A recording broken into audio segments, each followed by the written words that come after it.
Super BS.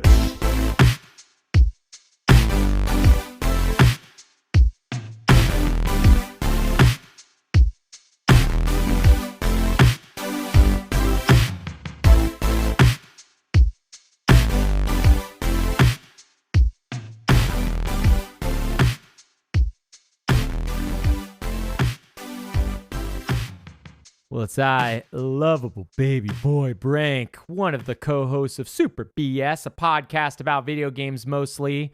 And I'm normally joined by someone we like to call the despised one, but he is totally gone now. He's been despised away. Reveal yourself, new co-host of Super BS. This is actually #1 Spyro the Dragon journalist Josh Peterson joined here today. Oh, I love #1 Josh Peterson, Spyro the Dragon, and Croc mega fan.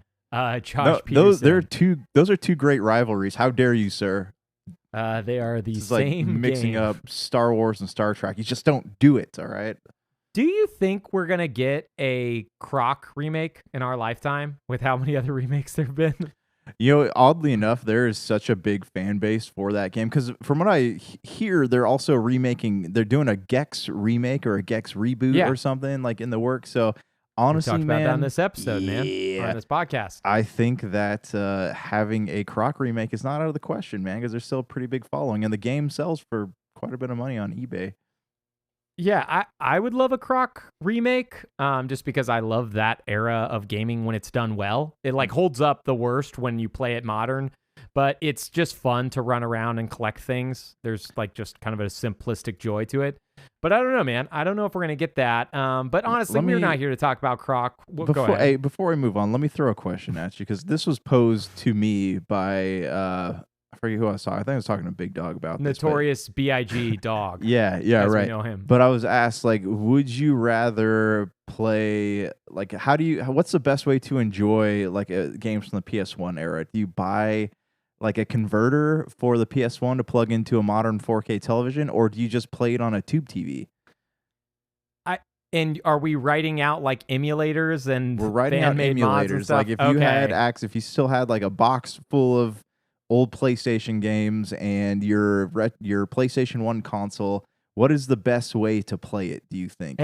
And in this reality where I can't have that stuff, do we also get all the guns destroyed and people have to move to medieval warfare? Or like, what are the other rules? True, there's no fire, there's no internet, it's just complete darkness. Yeah, except what are for the the light rules of the for tube this TVs.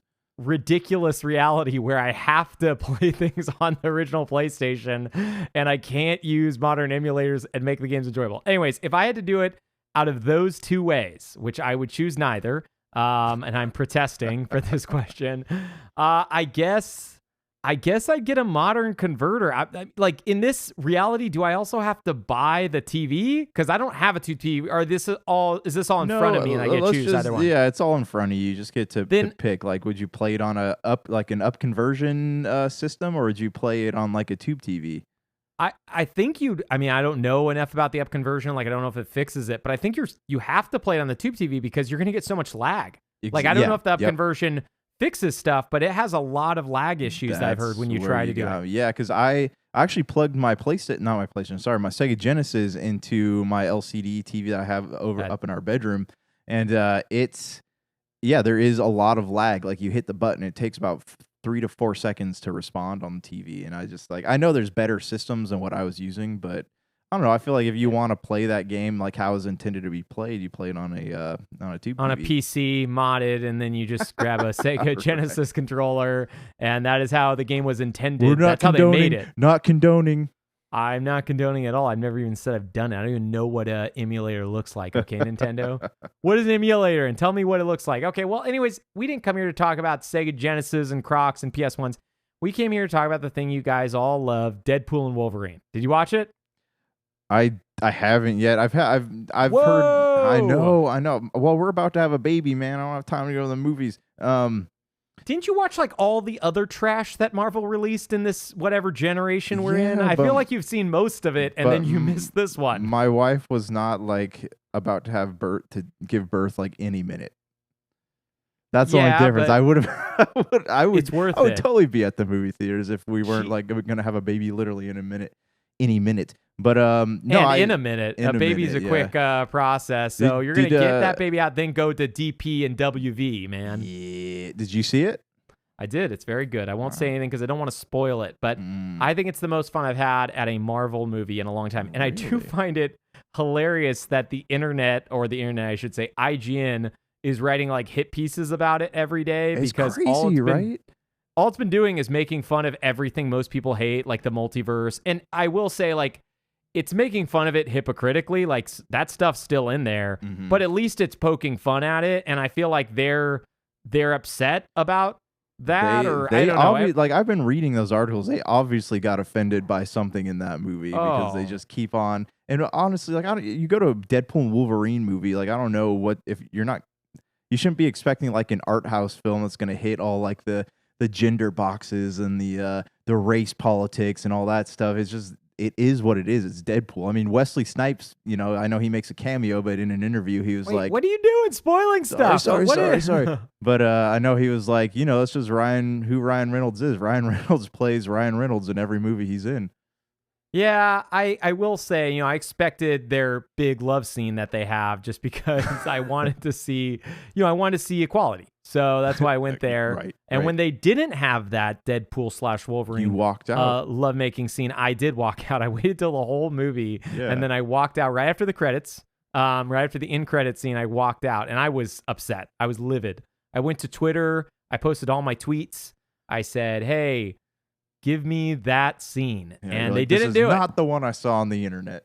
Yeah, this is not the Deadpool and Wolverine that they promised me, okay?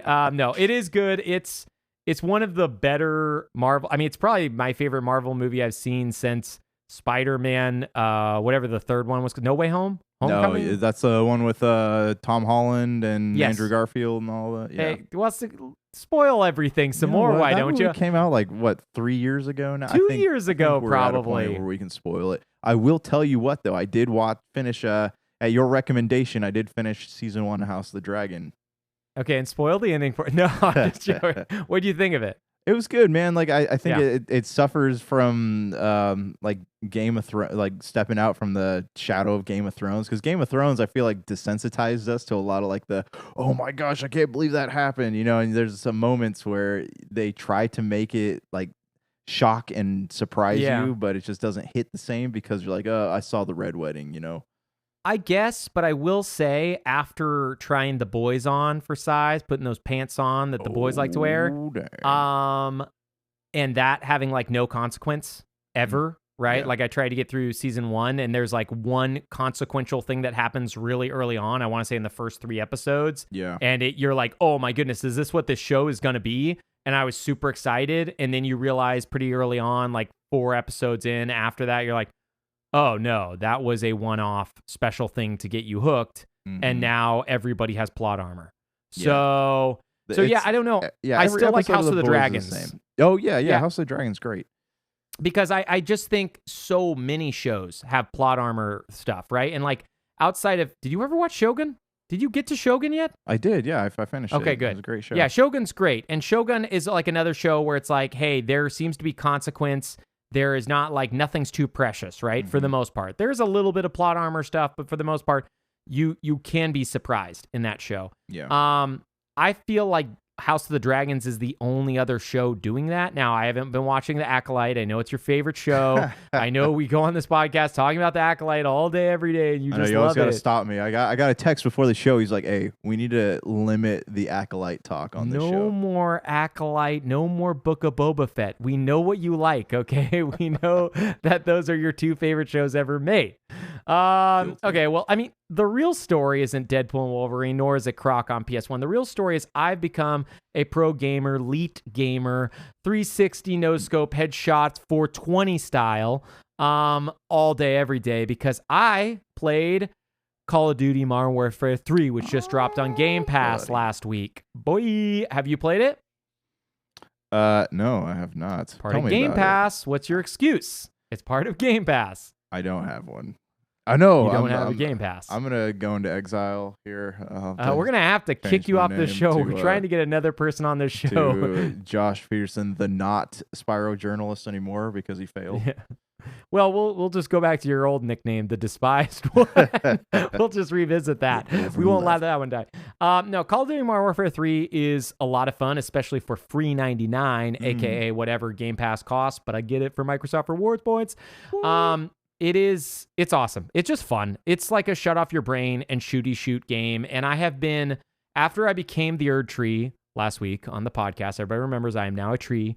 I wanted to just go to mind-numbing, shut off my brain, and shooty shoot people. I haven't got to try the campaign yet. I have been liking the recent campaigns. I don't know if I'm going to dip into it. I've heard it's not good, but I've also heard it's like 3 hours, which is very enticing because that's how most of perfect. them are, right? Like I think the Call of Duty Ghosts I played through in about 3.5, 4 hours. I want to say Modern Warfare 2 took me like 6 to 8 hours. So it's like, it's great. It was like really well made and a lot of fun, but yeah, you're like ready to get to the end at that point, right? Like shooter campaigns without progression loops just don't hold enough for you to do because it's just story bits. Right. But yeah, I've been digging it. Also, I don't want to talk too long because that's an old one, but I've also been playing something newer, aka Valorant. The open beta just launched on Xbox. Oh, you know anything about that? I wanted to check that out. No, I completely forgot about that. Yeah, it's cool. I didn't dip as much time into it as Call of Duty because it's definitely not a shut off your brain game. It is a Counter-Strike style game with hero shooter mechanics where each hero has different abilities that you can buy between each rounds. And because of that, you need to have like a lot more strategy than like Call of Duty where I can run around, get killed, and then respawn in 3 seconds or less. This is like I think the first match, I don't know if you call it match or whatever, the thing that consists of multiple rounds, the first match of Valorant probably took between 15 to 20 minutes to play through. So it's not short, right? Like, and a Call of Duty match is probably, I don't know, maybe 15 minutes as well. But in a Valorant match, there's only like maybe 5 to 10 times that you're coming back to life. I could be wrong. I've only played it like once or twice. I did the tutorial and then a mode. But yeah, Valorant definitely feels like the type of shooter you need like a team. Whereas like Modern Warfare 3 feels like you just play it. It's just fun. Just play it on your own. It doesn't really matter. Valorant, that's already been out on PC, right? That's an esports. Yeah. I know that's popular in the esports space. It's been out for probably 3 years, I want to say. It's from Riot Games, League of Legends people. That's right. Yep. And then I'm going to go a threefer before I even ask you anything, because nobody wants to hear about your lack of gaming. I just want to literally get the word, praise the good news, and speak to the honor and glory of Neon White. My goodness, outside of having the lamest, tropiest anime story in gaming, it is some of the most fun. I finished the NES World Championship edition this last week, and that's like all, time trial modes, right? Like you're racing against the clock, like speed running. And then you play Neon White and you're like, this is what a game that's designed to be speed running should be, right? Like NES World Championship Edition is fun because it gives you a reason to revisit those old games and it gives you like challenges to do and things to unlock. But Neon White doesn't actually need any fluff. Is it an RPG? Any fluff. No, it's a speed-running first-person shooter game where you pick up cards that are guns, and each card has a certain amount of bullets, and you can get more ammo and stuff.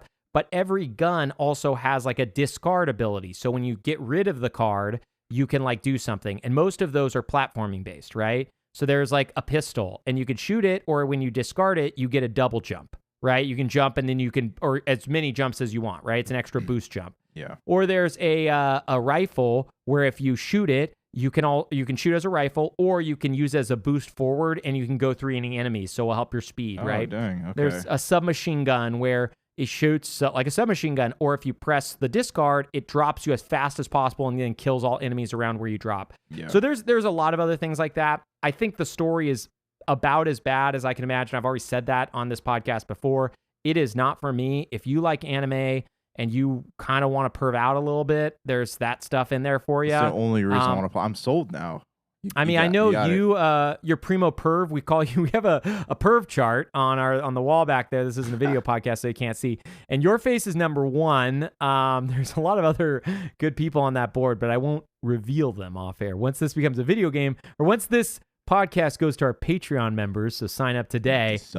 We will get all those. You'll get to see all those pervs, okay? And you can register them online. There's a website for you. I'll put the link in the description. Anyways, because I know you're just super hot on seeing those sweet anime pics and talking about all the gross stuff they talk about in that. And I should be fair, it's not as gross, but I've caught some of the pervier dialogue. Is it American made or is it? Yes, made? yeah, Okay. it's by this dude in LA. He made Donut County. Oh, that's right. That's right. We talked about this. Yeah. Yeah, he's incredibly good at gameplay first games. And Neon White, I think there's people who will love that shtick for the story. Yeah. There are parts that I'm like, I fast forward through most of it, but some of the backstory stuff I've started to get kind of into. But it's hard. It is so dialogue heavy. It's so cheesy and cliche. So like I've seen bits and pieces, and some of the stuff that I sat down and watched that was the backstory was okay. But for every one of those, there's some tropey thing that I hate, and so I fast forwarded again. Yeah. Okay, so what everybody wants to hear is, what game from 5 years ago did you decide to turn on and talk to us about? I honestly, man, the only game I've been playing is Control. I've been not like I said. Did you get further? Like, how far are you in? Are you I did almost actually. done? I'm about 70% through the game according to the walkthrough on IGN. So without spoiling it, and because I really don't want to spoil it because I haven't finished this game yet, don't tell me any other powers besides one. What is your favorite power that you use in the game? You can spoil that one power, but no other things. No, I like picking things up and chucking them at enemies because it makes it a lot easier to to kill them. So if the enemies are all clustered together, you can pick up. So you pick up like a bench or something and throw it and actually hit, like it'll spread shot all of them.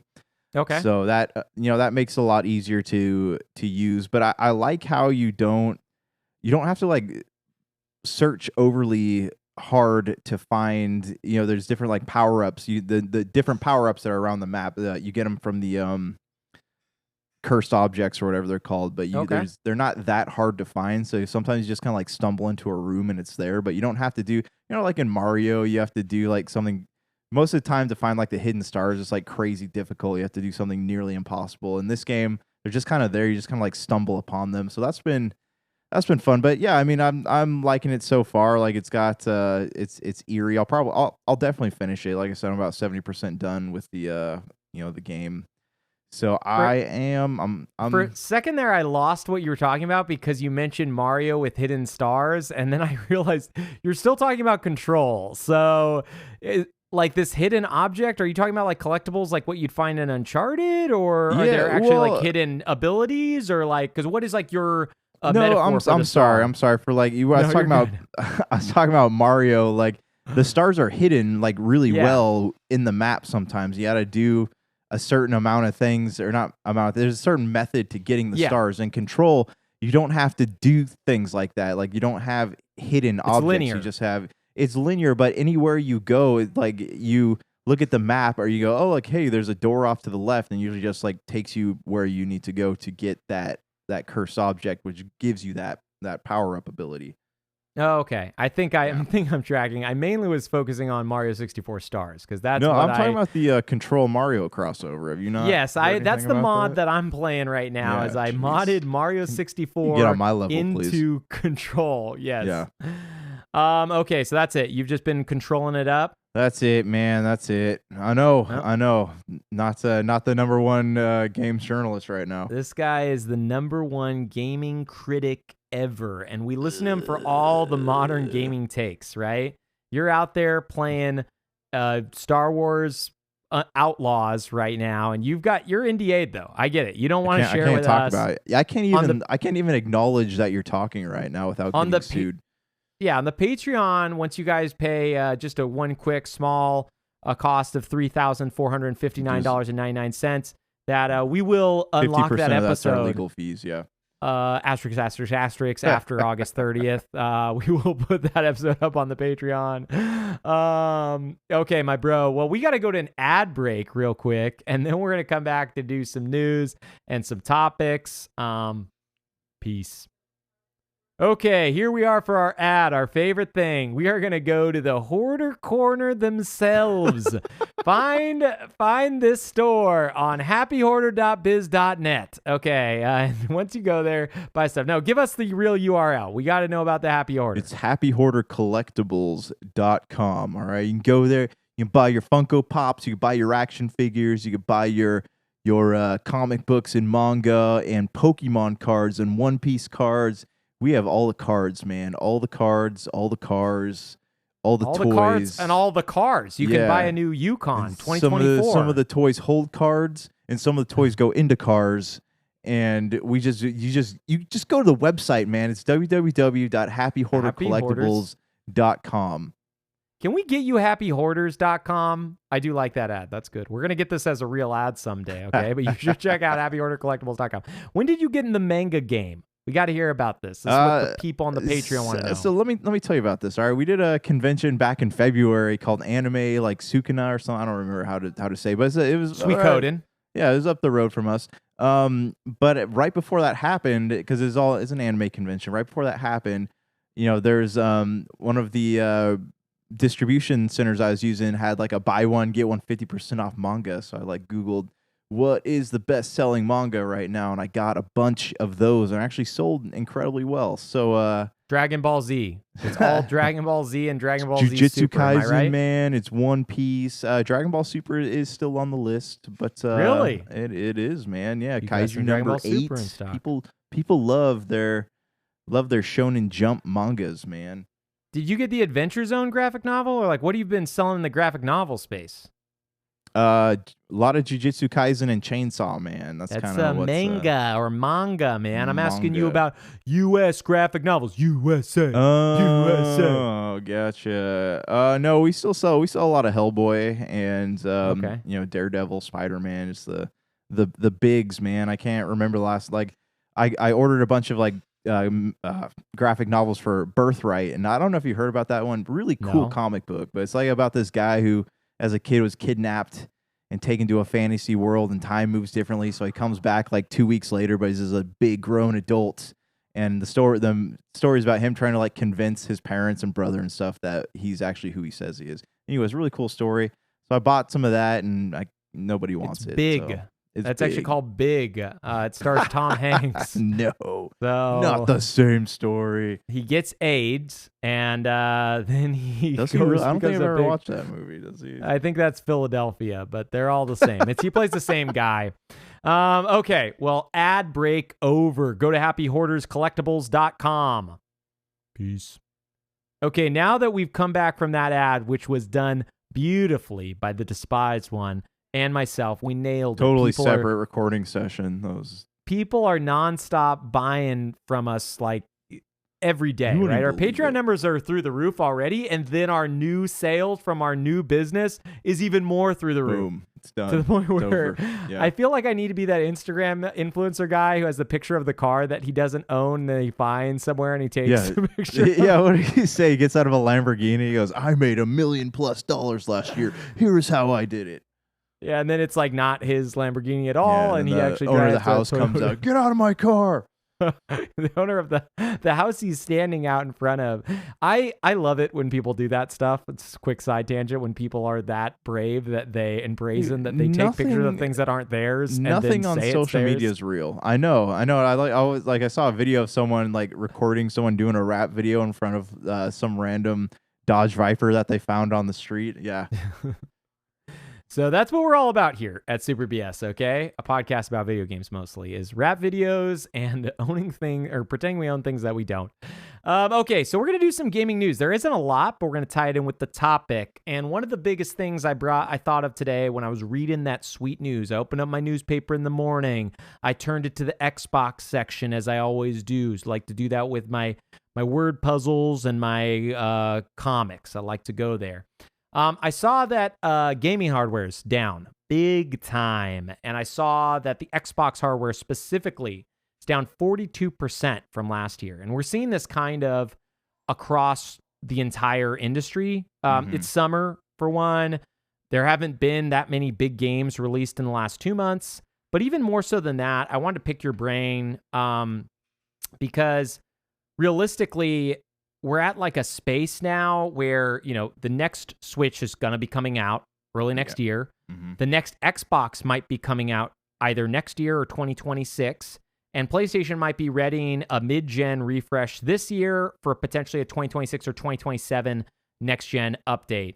But gaming as a whole, coupled with our next point, which is about voice acting, is in a really really strange spot. The whole economy is in a bad place, but gaming specifically has been nonstop layoffs all year.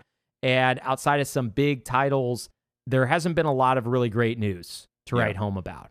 I just want to pick your brain, see what you thought about these numbers, seeing what you thought about, Xbox bought Activision Blizzard and, their software sales are up. But, it's up 61% year over year because of that. But their hardware is down so much. Yeah, it could be a number of things, honestly. Like if you look at it, right now there are more options for playing games than ever before, I think.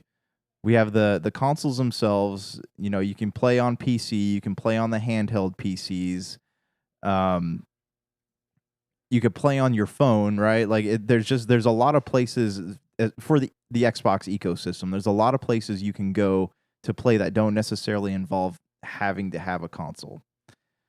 And I think that we're in a weird space where Xbox is starting to, because of this, and I think that's kind of their goal, though, right? Is to get out of the console game, or at least that's what they've been hinting at. But I mean, I think because of that, Xbox is kind of consuming itself. Yeah. But I'm curious what this will do to gaming, because hardware and gaming has gone hand in hand since we've seen the traditional console. I mean, it was a big reason why was because you used to have discs and cartridges to play games, right? That's what the software was put on, right? Floppy disks and all these things. Yeah. Now with digital, you don't really need a physical box anymore. I want to say Amazon was selling like a Fire Stick of some sort that was like touting itself as the all digital Xbox. Like you don't need games anymore, right? You could just pay for Game Pass and you can stream whatever via cloud to their Luna device, right? So instead, all you need is a controller. You do it with your phone too, though. Yeah, you do it with your phone, but I mean, they're selling it, like Amazon is selling it on Amazon. I don't remember the exact name. Xbox No Console Required, I want to say, is what it's called. It's called No Console Required. And what is the bundle? Oh, Xbox Fire TV Stick bundle. And let me see what this bad boy costs. So it's $80. It seems like it's supposed to retail at $120. But it's $80 for a month of Game Pass, an Xbox controller, a Fire Stick, and a remote, right? And if you're like a parent who doesn't have a ton of money to spend, that's pretty enticing, right? If you want to allow your kid, or even if you're a gamer, right? And you're the guy who plays Call of Duty. That's the only thing that you play. Can you imagine how big that's going to be for somebody who's like, hey, I just want to play Call of Duty. I don't really care about anything else. I don't really care about the quality of it, so I'm going to cloud stream it to my TV. I think that stuff is crazy, like forward thinking. But what I wonder is what happens to the whole industry when you have somewhere where like the hardware sales are going to nothing, right? And like everybody's paying, $15 a month. But as we've seen from like Netflix, the quality of the content doesn't hold up very often, right? Like I would say Netflix has kind of become synonymous with like Hallmark style films. Yeah. They're maybe slightly better, if that, but I would say the majority are not Quality's great. Gone down. Yeah, absolutely. It makes me wonder too, like if they eventually, the more they move towards not having consoles, does that mean that a lot of the games that we're going to start to get even in the indie space, or especially in the indie space, is going to start looking like, those cheap mobile games pretty much? Yeah, I'm very curious. I was just discussing Neon White and stuff, and those games you could tell are like passion projects in a lot of ways. They're doing it because they love it. I mean, when I saw Neon White, it didn't seem like this guy was like, hey, I'm going to make $1 million. Now, he probably did pretty well because Neon White was really highly reviewed, but I don't think he went in there thinking like, I'm going to make Stardew Valley money, right? And that specifically, that guy didn't go in there when he made Stardew Valley thinking I'm going to make Stardew Valley money, right? No idea how much money he was going to make. Yeah. Yeah, he didn't. He just went to make a game that he was interested in, right? Like a Harvest Moon. So I think we'll still see many, many, many indies act as normal, right? Because most of them are still passion projects. You can still find musicians making albums, right? Yeah. Like albums are essentially dead, but you'll still see plenty of musicians making them. Yeah. The sad part is for all the people chasing trends and a lot of the people who can't do it for passion projects, right? Like, I don't know how many more Cupheads we're going to see where people, they bet their homes on a game, right? Yeah. Like that's the famous Right. story of the Moldhauer brothers, right? They literally did a reverse mortgage or something on their home to pay for Cuphead. Yeah. And it worked out, right? But like what happens to like a Hollow Knight Silk Song, right? With the next one of those. Like people are not going to be willing to take as many risks is what I think will happen. No, absolutely not. Because they're going to see that space the same way that we're looking at it right now. They're going to have the same exact questions that we are. And, even still, like you talk about like the Fire Stick and Microsoft pushing away from, one day pushing away from consoles. What does that do? What do you do about processing power? Because like I guarantee you, like a Fire Stick is not going to have the processing power to do everything the Xbox Series X boasts of doing. Yeah, what I think is happening is kind of what we saw happen with the Xbox One's original vision and what we saw happen with Stadia, right? Mm-hmm. Both of those were notoriously hated. The original Xbox One kind of killed the Xbox brand. It's still why we're seeing them in the place they're in now, is because they made that big call where they're going to be like, everything's going to be online. We don't care if you can buy or sell your games anymore. And they reversed it, and we didn't get the world that they wanted where 10 people could share games and all this, and you could sell games on a digital marketplace was one of the ideas too. There were so many crazy future things. We lost all of that. Yeah. But what we got, we were getting what Stadia came up with and what they had come up with, which Stadia was do it better. Yeah. Yeah. And there's a chance that this time they're successful, right? Like most tech at some point does become successful. Like think about how many electric vehicles were made when we were young in the late 90s, early 2000s. They had electric vehicles. Nobody wanted them. They were not popular. And then think about Tesla. All it took was one car manufacturer where it's like now we see so many of them out here in California. Yeah. I would say you see more Teslas than any other car, like specific brand, right? Like you maybe see more, like you don't see it more than other cars, but you see it more than you see like the Prius, right? Yeah. Back in the day. Right. So, yeah, I think what we're going to see is they might be the successful one. If not, it's going to be like VR, right? Yeah. And it's going to go to the wayside. And sadly, this is Xbox's big bet, though. I think if they make this mistake and it doesn't pay off, I think they're out of the console market all in all. Absolutely. Because you don't see Nintendo or Sony striving to do something like this. So I absolutely agree with you. And if you think about it too, like consoles sold a lot when we were kids because it was the kids pushing to get them, right? For Christmas, birthday, whatever it is. So if you don't have that you don't have drive. that hype, that drive, that hype coming from the people who are buying them anymore, like the chances are high that you're just going to fade out completely if you don't bankrupt yourself in the process. Yeah, so we're either going to see Xbox essentially make themselves redundant like Stadia and stuff like that, where nobody wants them because like, hey, this isn't the mode that we want to play games. Yeah. Or we're going to see PlayStation probably go the way of Blockbuster Video, where if this does work and they don't adapt or pivot almost immediately, they will go away, right? Because they have way less money. Microsoft could do this for 10 years still not run out of money. For sure, yeah. I mean, it makes you wonder, too, if they're even looking into it right now or if they're just going full bet and saying, like, hey, this is not going to work. Yeah, it's a crazy thing, right? We've seen Sony dip their toes in the water with some of the streaming stuff they've added to the higher tiers of PlayStation Plus. Yeah. We've seen some drops of some bigger multiplayer games on their service, but with Concord releasing at $40 and it having like the lowest interest ever because people get a lot of their shooters as free to play nowadays or live service free to play games. I don't know, man. I'm just really interested at this whole thing. We talked about it, I think, last week's episode, but we might have talked about it a little bit before. But Nintendo has been so successful because they have never followed trends. They've always been a trendsetter in a lot of ways. Yeah, and they don't need to. Like even if PlayStation and Xbox go full-time streaming and stop making consoles, people will still buy the Nintendo consoles. They don't need to. It's like when an old person like sees a young person trying to like reinvent the wheel and they're like, no, that's not going to work. And Nintendo doesn't need to try to be a trendsetter. You're right. Yeah, they don't need to put any eggs in that basket because they're just going to do their own thing and they'll still make a butt ton of money in the process. Yeah, I'm just really interested. I thought I'd bring it up. We're going to do one more negative story, and then we're going to get to some positive stuff. The big negative story of the week was the video game voice actors just went on strike. And the funny story that came out today was EA CEO Andrew Wilson mentioning that they don't think it's going to affect them at all, especially in the short term, right? And, sounds about right. Yeah, from what I understand from video game voice acting, most of it happens, I guess, early on is what people say. Like the consensus online is a lot of the voice actors record the audio very early on in the game development process. So, like, what do they have that's single player coming out? Dragon Age, The Veilguard, and that's coming out next month. Like, that's already obviously all recorded. So, and even if they have DLC, they probably already made it and recorded the audio for it, right? Yeah. I think things coming out, this year and maybe first quarter of next year will be fine. But yeah, I mean, after that, we'll probably see a noticeable gap in releases for a bit. Yeah, but even then, is it going to affect companies like EA? Companies that focus on football, focus on live service games?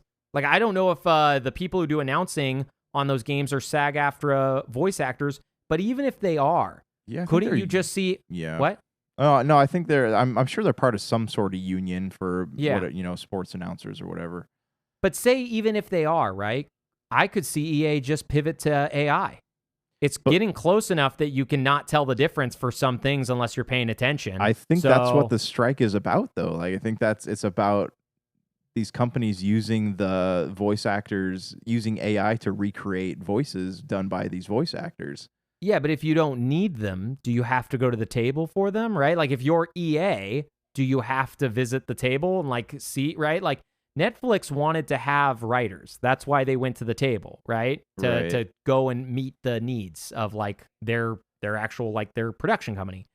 But video games are a little bit different, and they're in a weirder place, and specifically EA, which outside of, like, Apex Legends voice chats and stuff, like dialogues, like, what do they have that can't be done with AI voice acting, like, right now? Or do they need, like, the announcer to be, like, some famous person, or could they just have an announcer for Madden be an AI voice? Yeah, that's an interesting question because AI voices, they all take, you have to like input like what you want that voice to sound like. So I think it starts probably with the the audio, mixing audio of different voices and stuff together till you get what you want. So, but I mean, it's the same thing with like when you post a video on YouTube, right? Like on Craigslist, which is where I post all my videos. You post a video on YouTube, you have to, and you don't want to get hit with like a copyright claim. You have to slow it down, speed it up, or like expand the video a little bit, slightly alter it. So, is that same thing going to apply to AI voice acting in video games? Because I guarantee you, like, they could take Troy Baker's voice or whatever, and they could create an entire game without actually having him talk at all. But I think that's where the problem is. Like, is that something that you're going to you need permission for, or does your voice technically not belong to you after the recording's made? And also, did they sign away agreements for like some of those football games, especially a few years ago when it's like, hey, we could get your audio and we own that stuff. Can they use that for future games, right? What if in that contract they didn't sign it away for just one game, right? Those are things that we don't know, and especially when it comes to sports, right? That's like the Halo announcer. You don't need a voice actor for the Halo announcer kill shot, right? Like, you could literally use the same. I wouldn't be surprised if the sound bites are the same between many of the Halo games. Over and over. Yeah, I know, man. But I don't think that, I think this is happening because, whatever the contracts from last year or the year before, where they didn't have the foresight, like they didn't sit there and be like, oh, next year AI is going to be huge. So I don't think they had the foresight to add any of that into the contract. So thus they're in this position. Yeah. I was interested by it, and I thought instead of staying in this negative zone where the video game industry is in like upheaval right now, before we get to like the fun of the end of August when new games are actually coming out. And by the way, the Visions of Mana demo dropped yesterday when we were recording this, so I do want to check that out. I've heard mixed things about it, but I am happy that's coming out. Just because I used to love that series a lot. I want to talk to you about like some of our most memorable vocal performances in video games, the ones like we think about the most. And I'll be honest, I have a list in front of me from some other site, mainly because I couldn't remember all the voice actors' names. So I'm hoping that this site has the names of the voice actors along with the characters they play, because there's so many talented voice actors and performances in video games now that have made me actually like feel stuff. And that's kind of where Sony got a lot of their money from, that I want to like discuss just some of the the most memorable ones, right? It doesn't have to be like the critically objective best voice acting ever, but the ones that you still think about today. The ones you think about and you're like, yeah, man, that was a cool character moment. That was a great scene. Like I loved that. Was it perfect? No, but that's one I'll always remember. Do you want to kick us off or you want me to go first? No, I got one sitting up here. So one of the most iconic voices in video games, I think, is Marcus Phoenix from Gears of War.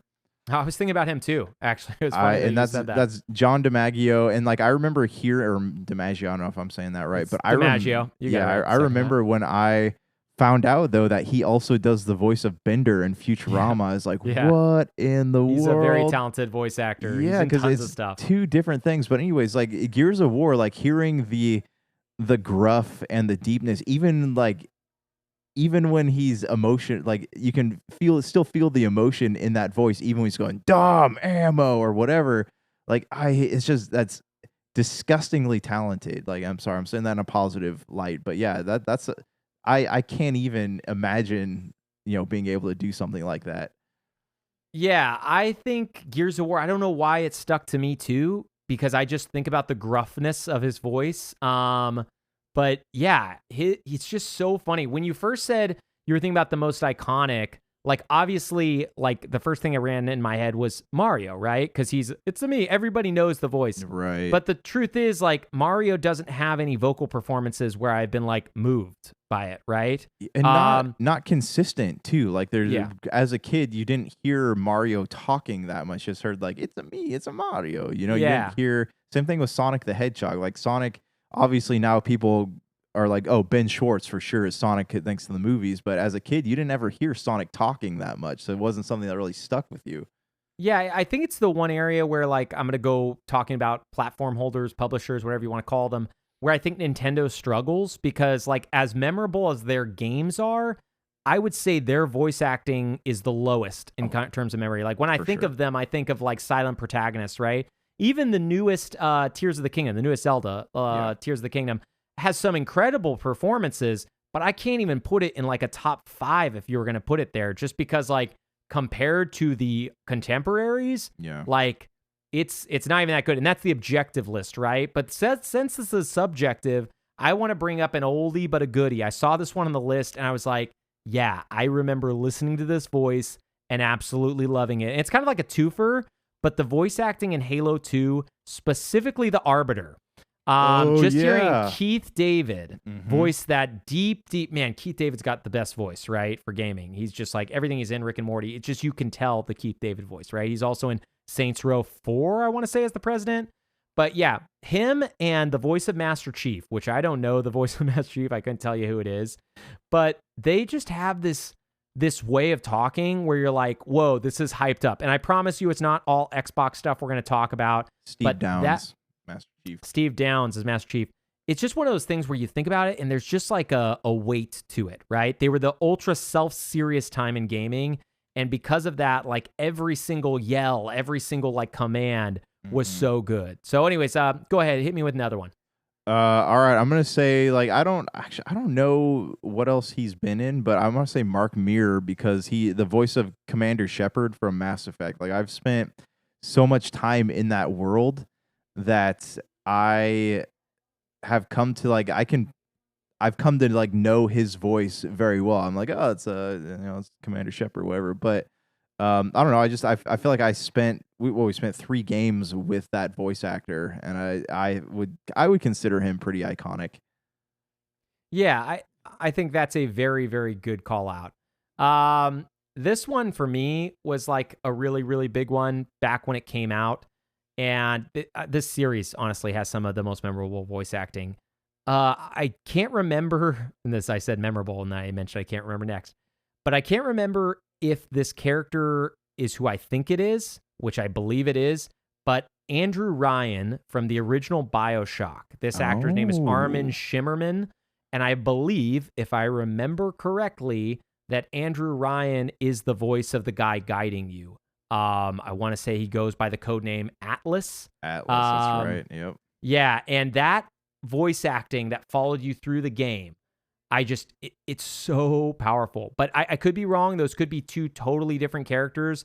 If it is, I would say Atlas and Andrew Ryan are both equally important because they both have these clips that you can hear them and you can feel that like 20s to 30s setting that BioShock's going for. I don't know. It's just, such great voice acting there. Hit me with another one. Okay, how could we not have this person in this conversation? James Arnold Taylor, the voice of Titus from Final Fantasy X. Oh, wow. Memorable, I guess. Yes. I don't think of Titus because I have more dislike as an adult for that voice actor, but hear it's me memorable. out for a minute. Like, it's memorable because one, it was a voice of our childhood. Mm-hmm. But we all know it as being like, and we know it as being, the whiny, one of the whiniest Final Fantasy protagonists.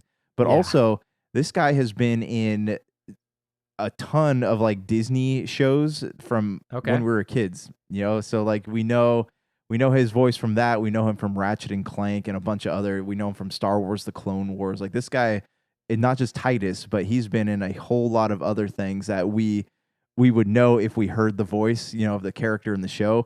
But he also does like the random voices of like the random postmen that come up to you in Skyrim, like I have a message for you. Yeah. Seen any elves? Yeah, that's one of my most memorable voice lines ever from the Elder Scrolls series.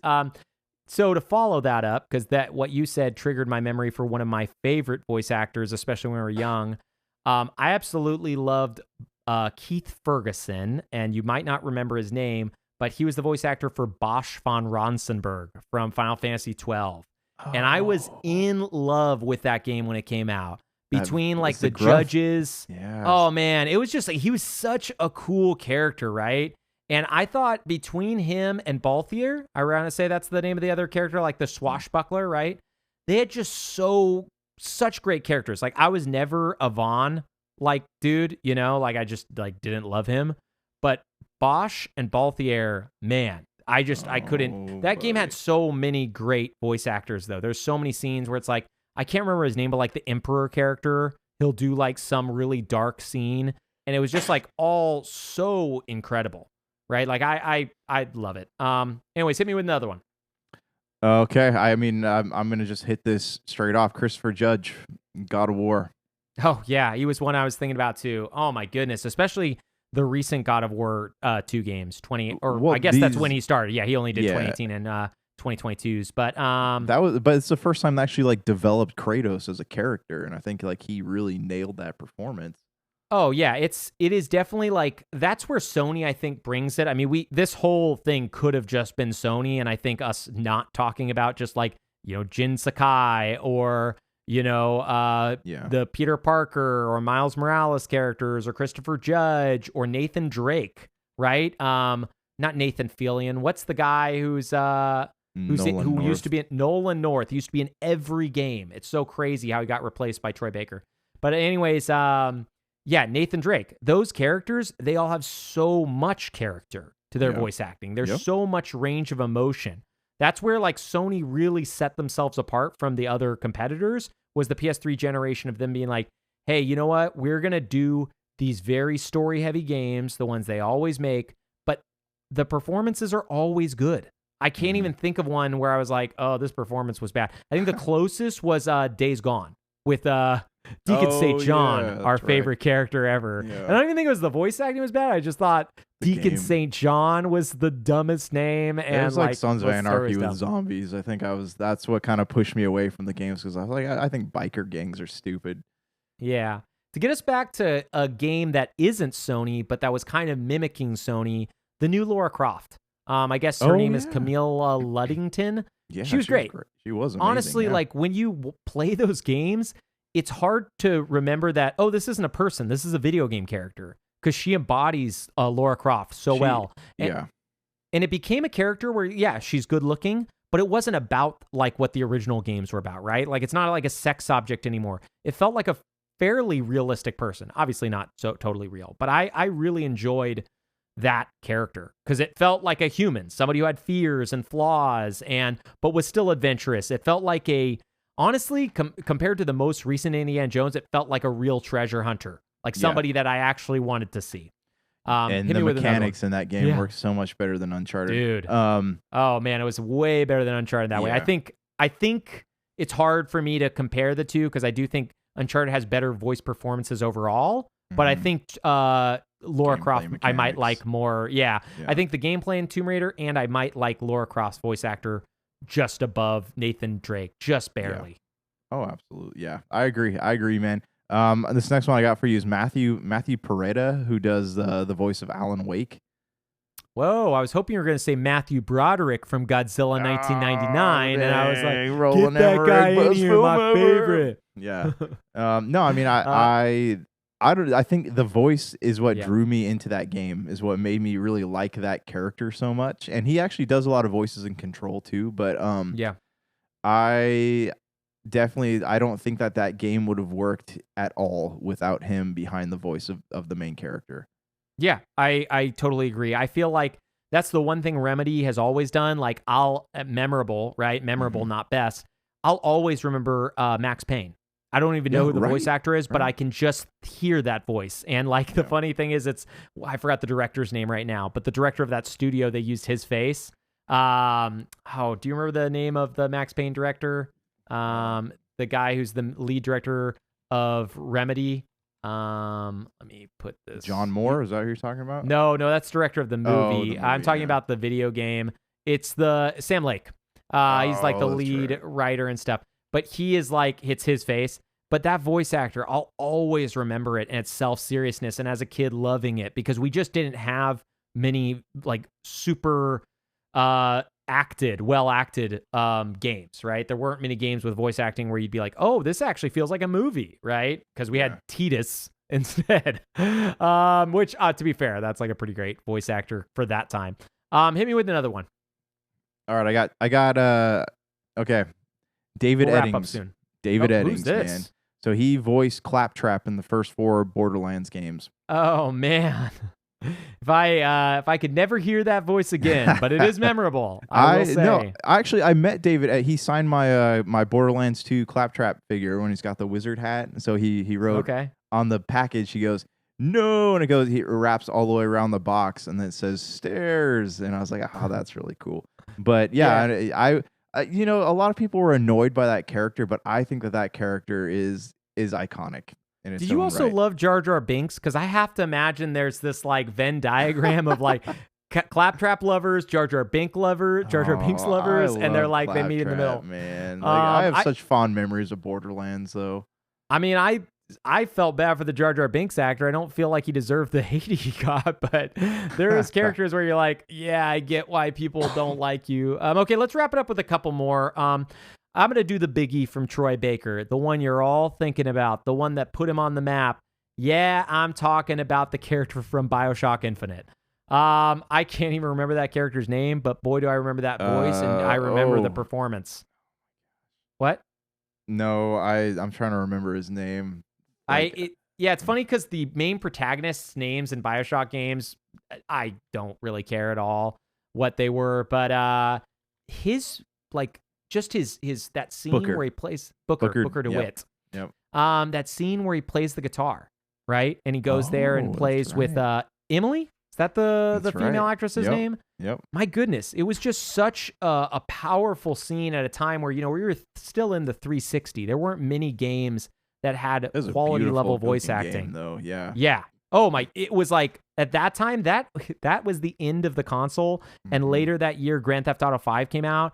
And I remember being like, this is crazy. Games can't get any better than this. Yeah. Shoot me with another couple, and then we'll close it up. Okay, I got one from out of left field, man. You're gonna be totally shocked and surprised. Okay. All right, Lorne Lanning. He was actually the very first like voice actor I heard in a video game, and that was from Abe's Odyssey in 1997. Wow. Yeah. No, I know Abe's Odyssey. I just never heard anything positive. No, I'm not saying that the game is good, but it's memorable to me because that was the first time I'd ever actually heard a video game talk to me. Yes. Was when I played Abe's Odyssey. I guess on that same spirit, then I have to go with the most memorable game voice ever, not in like a positive way at all, But what is her name? Navi from Legend of Zelda: Ocarina of Time. Oh, Hey, that's right. listen. Yes. Hey, listen. Will always be embedded in my brain up with the Mario It's a Me, right? Like, it's not as like a memorable, like, man, I remember this fondly as much as it is like, oh, that's the one voice I remember from that game, and you hear it so often. And, you know, I can hear it with the music. Whatever it is, right? The little village music. But yeah, I loved, I mean, I didn't love Navi, but I love Ocarina of Time, and you could not escape the Hey Listens. Yeah. Shoot another couple at me. All right, I'm gonna throw this one out here. It's gonna seem like a cheat, but I think Mark Hamill's performance as the Joker in the Batman Arkham games was pretty great. Yeah. Oh my goodness. Kind of like with your Mass Effect poll, those are two that I'll always remember as like, yeah, I heard them a ton. I loved them. They were great. I feel like all of the voice acting in the Batman trilogy was great. Kevin Conroy as Batman was just incredible, right? Like that whole game was, there's a lot of perfection involved. You know, for me, I couldn't finish this without bringing up Troy Baker again as Joel from The Last of Us. I will say, like, Ellie does a phenomenal job, especially in 2, but Joel in 1 is like one of the most memorable performances ever, especially at the very end. When I think about it, I still think that that's like one of my favorite video game endings. I know it's kind of cheap because it's like a cutaway style ending, but it felt the most cinematic of like almost any game I'd ever seen at that time. Again, a 2013 game, right after BioShock Infinite, right before Grand Theft Auto 5. All right, this is my last one. You ready? Okay. Cameron Monaghan, the voice of Cal Kestis from Star Wars. Really? Oh, okay. Yes, because like he's an actor, but he also does all the body mocap for Star Wars, and I think that really contributes to like how great that character is. Yeah, I will say he's memorable. He's memorable. Like, I can't remember his name as a human, but I will say that character is memorable to me. And like, I can think when I think Star Wars video games now, outside of my love of Shadows of the Empire, I think of Cal Kestis essentially because I think of Star Wars Jedi. Those two games have been probably the best Star Wars video games probably ever made, right? Oh, realistically. for sure. Yeah. And yeah, there's just nothing close to it. I'm done with like giving like full credit to anything, but I have to mention every single voice actor in every Rockstar game made, just like Franklin, Michael, Trevor, Arthur Morgan. Oh my goodness, what is his name? The lead of Red Dead Redemption 1. John Marston. John Marston. Yeah, it's just crazy, man. It's the voice acting quality, in those games is quality. it's always top of the line, right? Like to me, it would have been like what I would have considered like old Marvel movies, where it's like every time you got it, there was quality at least shown, right? Or what you would get when you get a big budget war film, right? In the late 90s, early 2000s, something where you knew like, oh man, there's going to be these good shots, right? Whether it's Braveheart or Patriot or Last Samurai or Gladiator, you just know that there's going to be this quality. Grand Theft Auto, Rockstar, Red Dead, they bring it every time. They can't stop. Like every time they do it. Like I've almost played more of Red Dead Redemption 2, even with all the problems, which I think I talked about a lot of them on this podcast at one time or another, with not being able to save and all the other issues I have with all the buttons doing 50 things and making it really confusing, just because the performances are so good. It's just, I just want to see it to the end, right? Yeah. I have almost thought about watching it because of that. So. Yeah. I agree, man. I agree. And there's, this is going to sound weird, but I think Psychonauts has some not great voice acting, but it does. It has good voice acting, man. It's very memorable voices because none of the characters even sound anywhere close to being the same, and there are so many different characters in that game. Yeah, honorable mention too to Final Fantasy VII Rebirth. I think if that was older and not more recent, we would have put that on like the top of this list practically. I know it's not a numbered list, but my goodness, a lot of the voice acting in there is just outstanding, right? I just finished Like a Dragon Infinite Wealth, where I loved quite a bit of the voice acting, and then I went to Rebirth, and I still think Rebirth is better, which is wild to say. Dang, all right. All right, my bro. Well, we got to call it a night because it's getting late and I got to get my sleepy jammies on. I'm not allowed to record with my jammies on. Not as daytime so... jammies. No. Whoa, no, sir. my sleepy jammies. I put those on when I go to beddy bye. Okay, my bro, let's go out. We'll be back soon. It'll be all positive news all the time because the video game industry is all good all day, every day. Another bad happening. Amen. Peace.